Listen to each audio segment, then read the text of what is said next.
বাংলাদেশের মানুষ সুসংহত হয়ে দক্ষিণ এশিয়াতে শান্তিপূর্ণভাবে বসবাস করতে চায় এবং এই খান জাহান আলীর মসজিদে গিয়ে আমাদের যে বহর রয়েছে তাদের প্রত্যেকের উপলব্ধি হয়েছে বাংলাদেশে যত বড় জালেম আবির্ভূত হয়েছে বাগেরহাট থেকে শুরু করে এই বঙ্গ জনপদের মানুষের স্পিরিট তত বৃদ্ধি হয়েছে।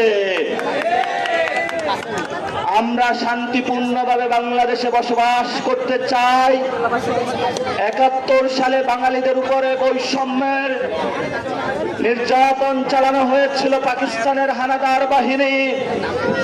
২৪-এ এসে ভারতের পেটুয়া বাহিনী, ভারতের দল, আওয়ামী লীগ আমাদের মা বোন ছাত্র যুবা সবার উপর অস্ত্রপাত করেছিল, সবার উপরে খুনের বন্যা বয়েছিল।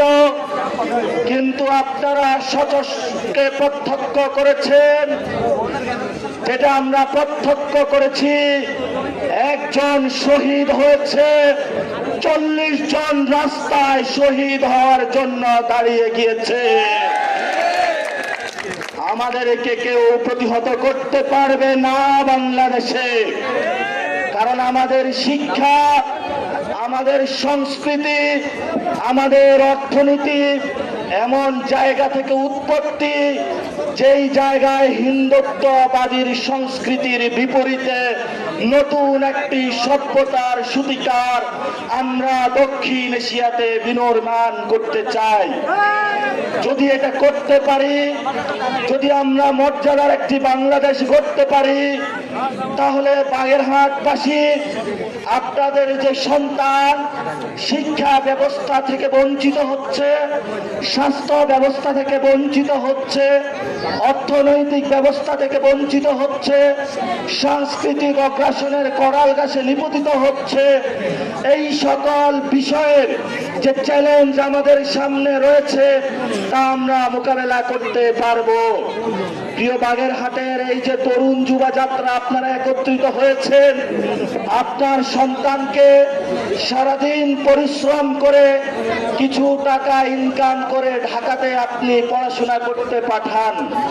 বাগেরহাটে ভালো কোনো শিক্ষা প্রতিষ্ঠান নাই, একটু ইনকাম করান, পুরো আপনার যে আয়টা রয়েছে সেটা দিয়ে বড় বিভিন্ন জায়গায় ঢাকা বিভিন্ন বিভাগীয় শহরে আপনার চিকিৎসার অর্থের জন্য সবটুকু জীবনের সম্পদ আপনার খরচ হয়ে যাচ্ছে।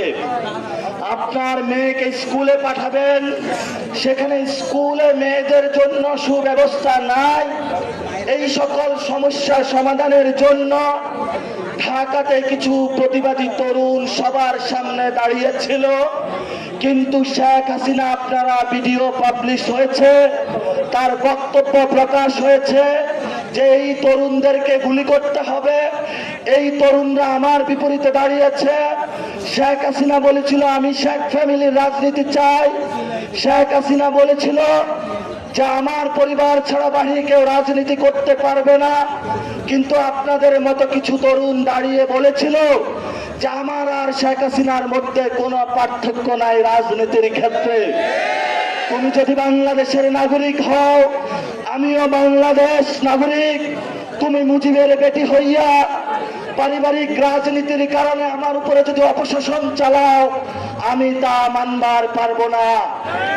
কিন্তু শেখ হাসিনা করলো কি, জনগণের উপর নির্বিচারে হত্যা করলো, গুলি চালালো, কিন্তু সারা বাংলাদেশের 18 কোটি মানুষ পঙ্গপালের ন্যায় রাস্তায় ঐক্যবদ্ধ হয়ে খান জাহান আলীর মতো বীরের বেশে যখন প্রতিবাদের সুর তুলেছিল, শেখ হাসিনা ভারতে পালাতে বাধ্য হয়েছিল।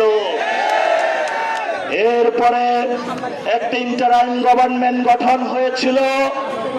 আমরা রাজপথে থেকেছি গণতান্ত্রিক প্রক্রিয়ায় যাওয়ার জন্য, আমরা একটি দল গঠন করেছি, কিন্তু আমরা রাস্তায় দেখতে পেলাম সেই শেখ হাসিনা শেখ মুজিবের পাহারাদার নব্য চাঁদাবাজদের আবার আমরা আবিষ্কার করলাম। আগামীতেও কেউ যদি তার পথ ধরে তাকেও আমরা বাংলাদেশ থেকে বিদায় করে দিব।